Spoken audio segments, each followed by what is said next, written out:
Chapter 12. Author's note. Stop effing, okay? Hagrid is a pedo too. A lot of people in American schools are like that. I wanted to address the issue. How do you know Snap ain't Kristen plus Hagrid isn't really in love with Ebony? That was Cedric, okay? XXXXXXXXXX 666 XXXXXXXXXXXX. I was about to slit my wrist again with the silver knife that Draco had given me in case anything happened to him. He had told me to use it valiantly against an enemy, but I knew that we must both go together. No! I thought it was Hagrid, but it was Vampire. He started to scream, "Oh my fucking god! My star hurts!" And then his eyes rolled up. You could only see his red whites. I stopped. How did you know? I saw it. And my scar turned back into the lightning ball. No! I ran up closer. I thought you didn't have a scar anymore, I shouted.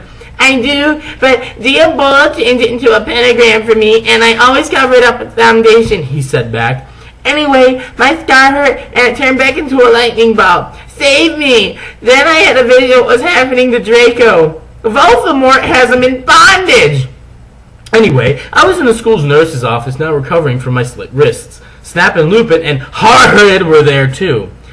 They were going to St. Mango's after they recovered because they were pedophiles, and you can't have those fucking pervs teaching in a school with lots of hot girls. Dumbledore had constipated the video camera they took of me naked. I put up my middle finger at them. Anyway, Hagrid came into the hospital bed holding a bouquet of pink roses. "Enemy, I need to tell you something," he said in a V-serious voice, giving me the roses. "Fuck off," I told him. "You know I fucking hate the color pink anyway, and I don't like being fucked up preps like you," I snapped. Hagrid had been mean to me before for being gothic. "No, Enemy, these are not roses!" "What, are they goths too, you poser prep?" I asked because I was angry that he had brought me pink roses. "I saved your life!" he yelled angrily. "No, you didn't," I replied. "You saved me from getting a Paris Hilton P video made from your shower scene and being viewed by Snape and Lupin, who masturbated, see, is that spelled wrong, to it," he added silently. "Whatever!" I yelled angrily. He pointed his wand at the pink roses. "Those aren't roses." He suddenly looked at them with an evil look in his eye and muttered, "Well, if you wanted honesty, that's all you had to say." "That's not a spell, that's an MCR song." I corrected him wisely. "I know that! I was just warming up my vocal cords." Then he screamed, "Petrus Merengo mi Kremlimoncio!" For all you cool gothic MCR fans out there, there's a tribute, especially for Raven. I love you, girl. Amo noto ukeo! And then the roses turned into a huge black flame floating in the middle of the air. And it was black. Now I knew he wasn't a prep. "Okay, I believe you. Now, where the fuck is Draco?" Hagrid rolled his eyes. I looked into the ball of flame, but I could see nothing. "You see, baby," Dumbledore said, watching the two of us watching the flame, "to see what is in the flames. Haha, you review as flames, get it? You must find yourself first, okay?" "I found myself, you mean old man!" Hagrid yelled. Dumbledore looked shocked. I guess he didn't have a headache, or else he would have said something back. Hagrid stormed off back into his bed. "You are a liar, Professor Dumbledore!" Anyway, when I got better, I went upstairs and put on a black leather mini dress that was all ripped on the ends with lace on it. There was some coarse stuff on the front.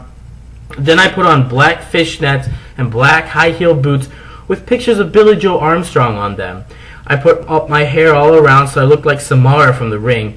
If you don't know who she is, you're a prep, so fuck off. I put on blood red lipstick, black eyeliner, and black lip gloss. "You look kawaii, girl," Bloody Mary said. "Thanks." "Get it? You do too," I said sadly too. But I was still upset. I slit both of my wrists, feeling totally depressed, and I sucked all the blood. I cried again in my bedroom and put on the shades so Snap and Lupin couldn't spy on me this time. I went to some classes. Vampire was in the hair of magical creatures. Magic creatures. He looked all depressed because Draco had disappeared, and he had used to be in love with Draco. He was sucking some blood from a Hufflepuff. "Hi," he said in a depressed way. "Hi back," I said in a wickily said way. We both looked at each other for some time. Harry had beautiful red gothic eyes, so much like Draco's. Then, ... We jumped on each other and started screwing each other. "Stop it now, you hear these simpletons!" shouted Professor McGoogle, who was watching us, and so was everyone else. "Vampire, you fucker!" I said, slapping him. "Stop trying to screw me! You know I love Draco!" I shouted and then ran away angrily. Just then he started to scream, "Everything again! No, my star hurts!" And then his eyes rolled up. You could only see his red whites. "No!" I ran up closer. "I thought you didn't have a star anymore!" I shouted. "I do, but Diabolo changed it into a pentagram for me, and didn't we already have this conversation?" XXXX666XXX. Special thanks to Raven, my Gothic's blood sister. What the fuck you're supposed to do with this? Hey Raven, do you know where my sweater I? Chapter 13.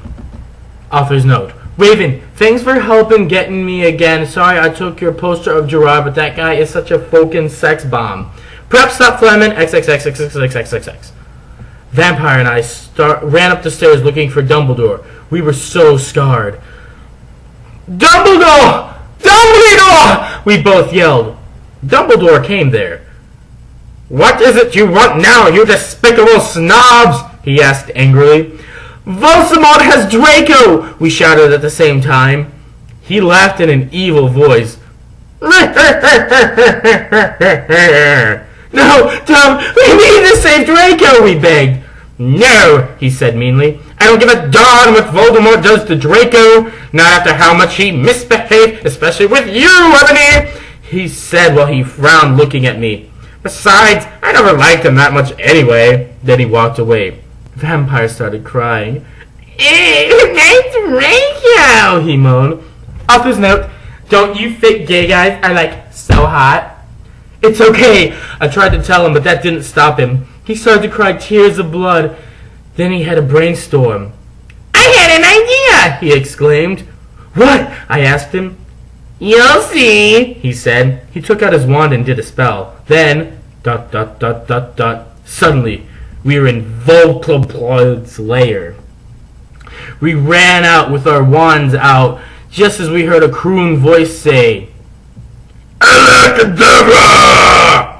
It was...